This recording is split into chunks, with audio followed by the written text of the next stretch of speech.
ఎలుక పెళ్లి. గంగానది తీరంలో ఒక ముని నివసించేవాడు. ఒకరోజు ఆయన ధ్యానంలో ఉండగా ఒక చిన్న ఎలుక ఆయన చెంతకు వచ్చింది.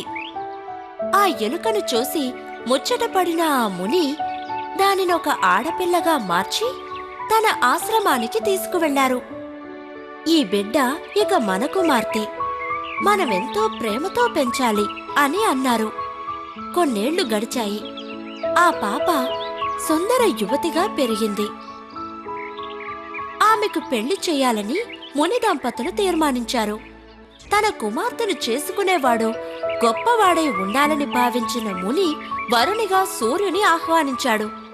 సూర్యుడు భూలోకానికి వచ్చాడు. కాని మునికన్య, వద్దు తండ్రి, వద్దు, సూర్యుడి వేడిని తట్టుకోలేను అని అన్నది. వెంటనే సూర్యుడు, మునీశ్వర, మీ కుమార్తెకు చల్లదనాన్నిచ్చే మేగుడే సరైన వరుడు అని అన్నాడు. వెంటనే ముని మేగుడిని ఆహ్వానించాడు. వద్దు తండ్రి, వద్దు, ఆయన ఒక చోట నిలవక సదా సంచరిస్తూనే ఉంటాడు అన్నది. వెంటనే మేగుడు, అలాగైతే ఒకే చోట స్థిరంగా నిలిచే పర్వతమే ఈమెకు తగిన వరుడు అన్నాడు. వెంటనే ముని బలిష్ఠుడైన పర్వతుడిని ఆహ్వానించారు. తండ్రి, అతడు చాలా కఠినాత్ముడు, అతడు వద్దు అన్నది మునికన్య. అందుకు పర్వతుడు, కఠినమైన నన్ను కూడా తొలిచి రంధ్రం చేసే ఎలుకనే ఈమెకు తగిన వరుడు అన్నాడు.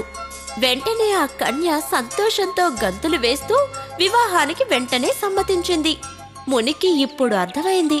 వెంటనే ఆ కన్యను మరల ఎలుకగా మార్చి 2 ఎలుకలకు వివాహం జరిపించారు. ఏ గూట చిలక ఆపలకే పలుకుతుంది.